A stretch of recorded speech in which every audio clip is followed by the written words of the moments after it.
उस ऐप के माध्यम से ट्रांसफर हुआ, और जब ऐप के माध्यम से ट्रांसफर हुआ तो उसमें सरप्लस टीचर कैसे आ जाएगा? ये तो मेरे माथा में कुछ नहीं समझ में आता है। ये ऐप है तो ऐप में तो जो फार्मूला आप सेट कर दीजिएगा कि हाँ इतनी रिक्ति है, इस विषय में इतने कार्यरत हैं, तो वह तो एक्स्ट्रा लेगा ही नहीं। तो ये एक्स्ट्रा कैसे लिया था? ये कौन सा ऐप है? ये ऐप है तुम्हारा कि तमाशा है? देखिए माननीय एमएलसी महोदय, इसमें मेरा स्पष्ट कहना है कि ये ऐप और ऐप का जो लोग हैंडलिंग करने वाले पदाधिकारी या ऑपरेटर हैं, उनकी भूमिका की जांच होनी चाहिए। मेरा एकदम गंभीर इस पर प्रश्न है कि आखिर ऐसा कई कंप्लेन आ रहा है कि चहेतों का मनपसंद जगह होते रहा है, और ऐप है, यदि टेक्निकली चीज है तो ऐप को तो आप जो उसको कमांड दीजिएगा उस अनुसार काम करेगा। बिल्कुल। तो आखिर एक जगह एक ही विषय के 4-4 शिक्षक का पोस्टिंग कैसे हो गया?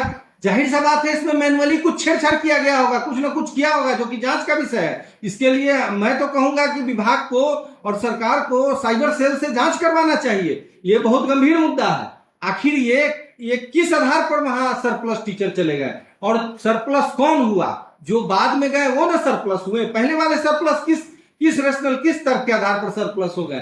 तो ये अपने आप में विभाग का विकृत मानसिकता को दिखाता है। आज बात हो रही थी, शिवहर जिले के एक विद्यालय की बात हुई। मैं विद्यालय का नाम नहीं लेना चाहता हूँ। तो वहां बतलाया गया कि हाई स्कूल है, और उस हाई स्कूल में वहां मैथ्स के अलग टीचर होते हैं और साइंस के अलग टीचर होते हैं, 2 ही पद होता है।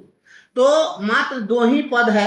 अब वहां पर एक ही विषय के 4 टीचर आ गए साइंस में ही, और साइंस में ही 4 टीचर आ गए एक ही विद्यालय में, और अभी कह रहे हैं कि पहले वाला को हम हटा देंगे और बाद वाला को हम रखेंगे। तो अब आप बताइए कि जब 4 शिक्षक आ गए एक ही विषय में और इसको आप नहीं हटाएंगे, उसको आप अक्षुण्ण रखना चाहते हैं, तो फिर उसका रेशनलाइजेशन कैसे होगा? ये हमको बताइए। उसमें ये लोग एसओपी में लिखे हैं कि मतलब उनके पदस्थापन अवधि के घटते क्रम में, इसमें भी विरोधाभास है। जैसे कि 5 वर्ष से अधिक सेवा वाले लोग हैं तो उनमें घटते क्रम में आना है, जिनका ऊपर ज्यादा कार्य अवधि हुआ उनको ये लोग हटा देंगे, और यदि 5 साल से कम का सेवा है तो जो सबसे नया होगा सो हटेगा। यहाँ भी विरोधाभास है। 2 तरह का ये लोग पैरामीटर ले लिया है। कुल मिला के स्थिति ये बन रही है कि ये लोग जानबूझ के, हमको लगता है ट्रांसफर को ये लोग बाधित करना चाहता है कि कोई टीचर उठे, न्यायालय चला जाए और ये मामला फंस जाए।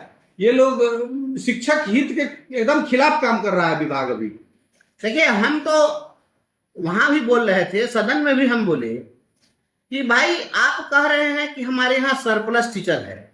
सरप्लस टीचर की पोस्टिंग वहां कैसे हुई? नए रिक्रूटमेंट में लोग कैसे आ गए? फिर ट्रांसफर होकर वहां पर सरप्लस कैसे आ गए? और इतनी बेशर्मी के साथ सरकार कहती है कि हमारे यहाँ सरप्लस टीचर है। तो मैं तो समझता हूं कि ये अंधेर नगरी चौपट राजा की स्थिति बनी हुई है। ऐसे लोगों को क्या कहा जाए? क्या इन लोगों के विरुद्ध अगर न्यायालय में हम लोग प्रोसीड करें तो इस पर कुछ कार्रवाई हो सकती है कि नहीं? कार्रवाई तो इन पर जो होना होगा वो होगा, लेकिन सबसे बड़ा प्रॉब्लम ये है कि ये लोग ट्रांसफर को बाधित कर देंगे।